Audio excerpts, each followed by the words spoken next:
Assalamualaikum warahmatullahi wabarakatuh.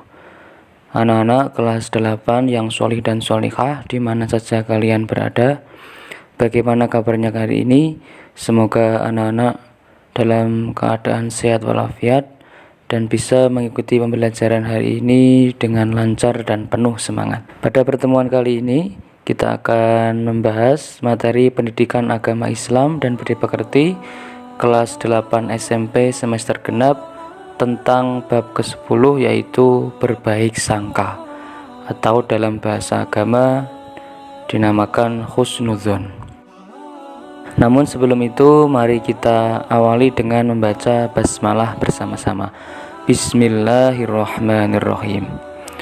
Anak-anak sekalian, tujuan pembelajaran pada pertemuan kali ini yaitu mendeskripsikan pengertian berbaik sangka dengan benar, menunjukkan dalil berbaik sangka dengan benar, menunjukkan contoh perilaku berbaik sangka dalam kehidupan sehari-hari dengan benar, berperilaku berbaik sangka dalam kehidupan sehari-hari dengan benar, serta menjelaskan manfaat berbaik sangka dengan benar.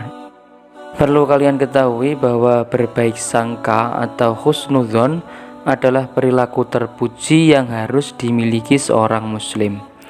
Lawan dari husnudzon adalah suudzon atau buruk sangka, yang merupakan perilaku tercela yang akan mendatangkan mudarat baik bagi pelakunya maupun orang lain. Adapun dalil nakli larangan berburuk sangka, Allah berfirman dalam Quran surat Al-Hujurat ayat 12, Bismillahirrahmanirrahim.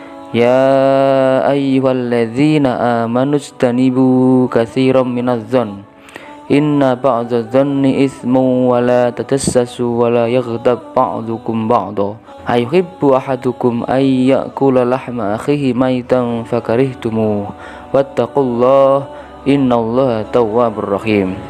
Yang artinya, wahai orang-orang yang beriman, jauhilah banyak dari prasangka.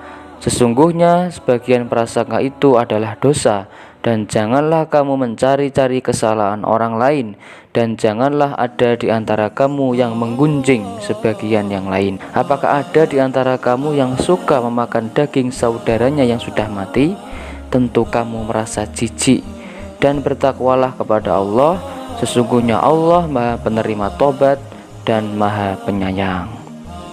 Dalil nakli larangan berburuk sangka dari Abu Hurairah radhiyallahu anhu bahwa Rasulullah shallallahu alaihi wasallam bersabda, jauhilah prasangka buruk, karena prasangka buruk adalah ucapan yang paling dusta.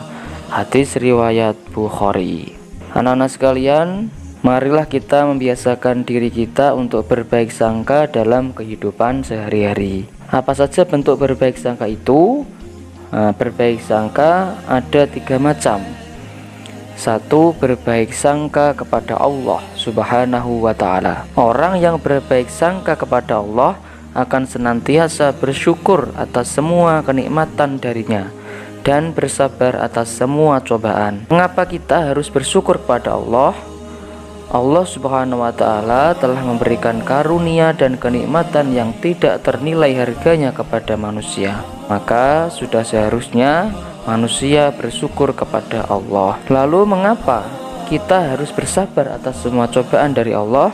Jadi Allah itu memiliki sifat-sifat sempurna, dan tidak mungkin Allah itu menghendaki keburukan bagi hamba-hambanya. Setiap cobaan dan ujian dari Allah tidak bertujuan menyakiti hambanya, tetapi untuk menguji ketaatan, keimanan, dan kesabarannya.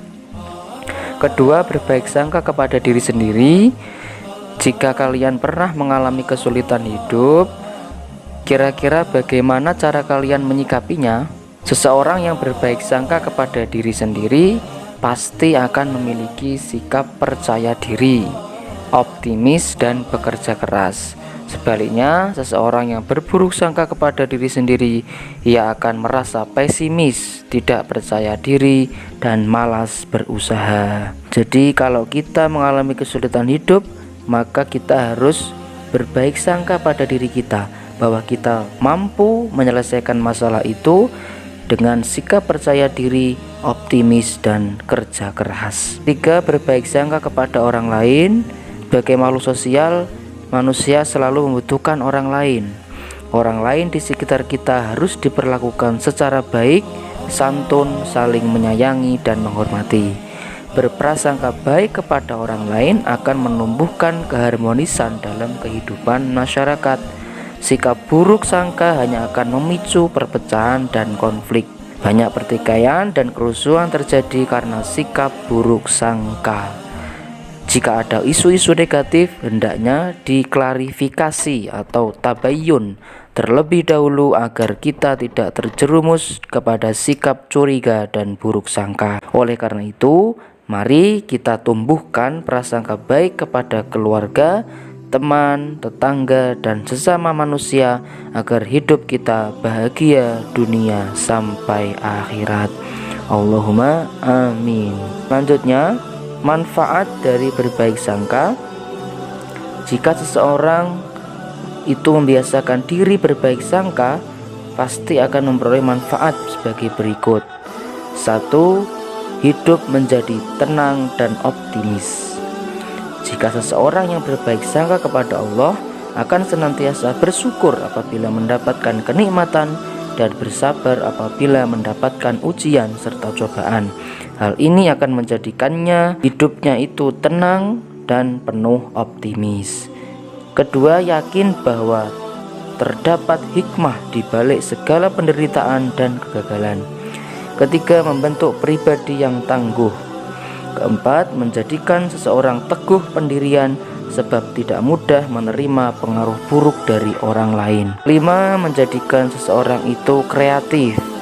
Keenam, menyebabkan seseorang itu tidak mudah putus asa. Ketujuh, hubungan persahabatan dan persaudaraan menjadi lebih baik. 8. Terhindar dari penyesalan dalam hubungan dengan sesama. Dan terakhir 9. Selalu senang dan bahagia atas kebahagiaan orang lain. Anak-anak sekalian, terima kasih atas perhatiannya. Terima kasih sudah menonton video ini mulai awal sampai akhir. Semoga ilmu yang kita sampaikan hari ini membawa manfaat dan berkah untuk kita semua. Mari kita tutup dengan bacaan hamdalah. Alhamdulillahirabbil alamin. Ihdinas siratal mustaqim. Assalamualaikum warahmatullahi wabarakatuh.